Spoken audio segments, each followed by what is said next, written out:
welcome to today's edition of editorial to broadcast from Canada. My name is Sandra Asante. Today we are looking at UN halted food aid to Ethiopian towns after looting. So don't go anywhere, I'll be back after the break.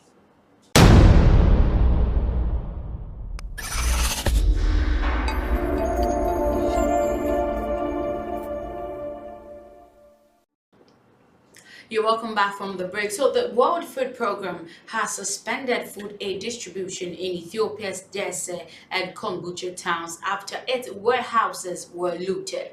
The UN says WFP staff were unable to prevent the stealing after facing extreme intimidation, including being held at gunpoint during the theft.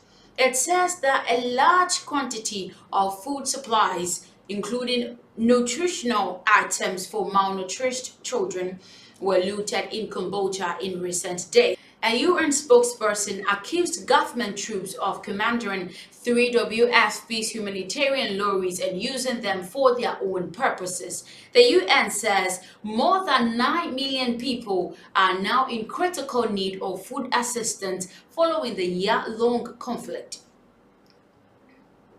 So now I want us to look at why Ethiopia's Tigray region is starving, but no famine has been declared. Despite the mass starvation occurring in Ethiopia's northern region of Tigray, senior international aid officials are tiptoeing around declaring a famine nearly a year after the civil war erupted. A report from Adia Referral Hospital in Tigray's capital city, Mekelle, this week described children dying of starvation. Yes, it happened in October. So the doctor provided photographs of small children suffering from acute malnutrition, and their ribs are swollen bellies, evidences of their plight in the region. Those are, the lucky ones that there is still a few weeks supply of emergency therapeutic food at the hospital. In Tigray's village, the situation is grave. The war started last November, and just 2 months after, the Catholic Bishop of Adigrat described people perishing of hunger. In June, one village committee compiled a list of 125 who had starved to death in their isolated communities.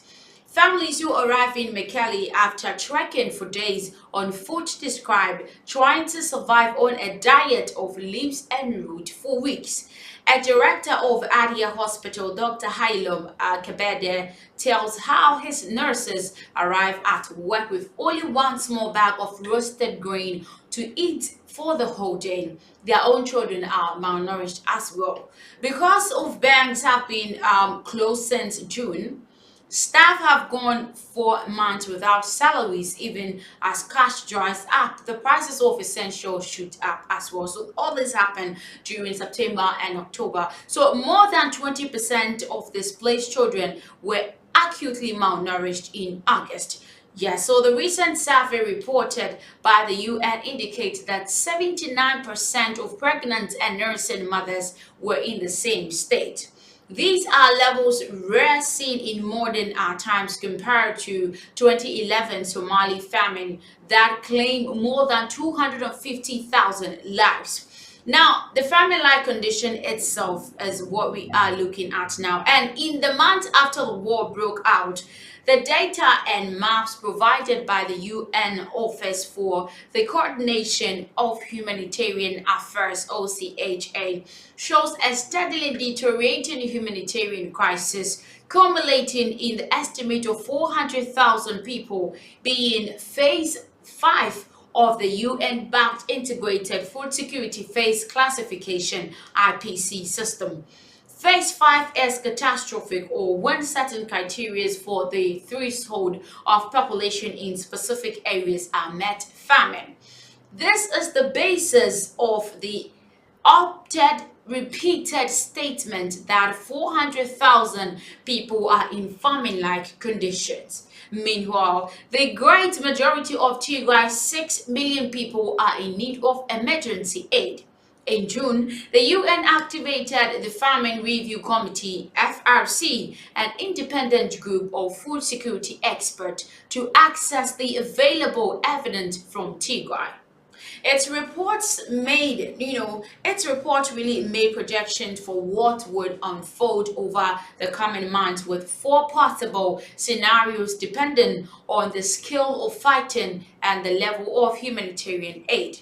Its worst case scenario has come to pass. The war has escalated and there is only one tackle and a trickle of our humanitarian aid. Less than 10% of needs, along with a near completed shutdown in the economy, with banks closed and essential supplies blocked. The committee assessed the risk of full-scale famine on this scenario as medium to high before the end of September and high after that.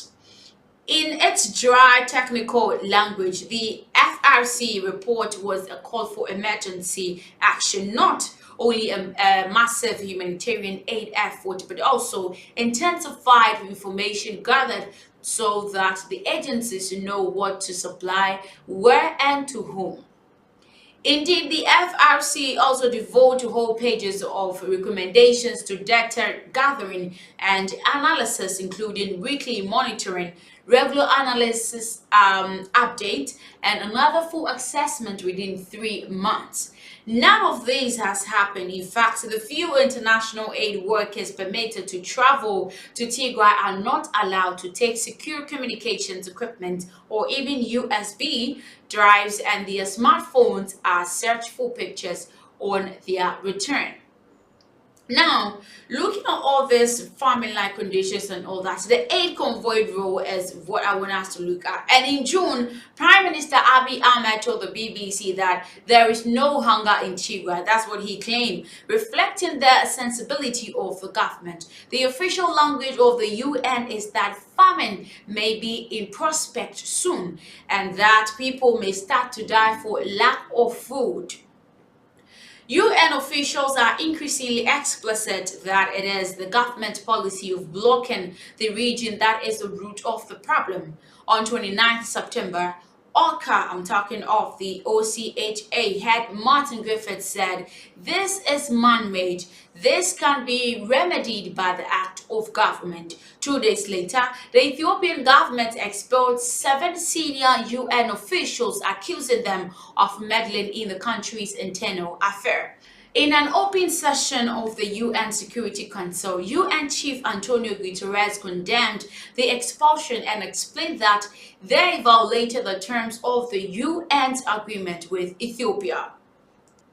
And today, WFP has suspended food aid distribution in Ethiopia's Dese and Kombolcha towns. This is really a bad news today. We hope that they'll be able to fix that, not the famine-like condition turning into famine condition itself, just as it happened in Somalia in 2011. Thank you so much for watching today's editorials. My name is Sandra Asante. You should have an amazing day.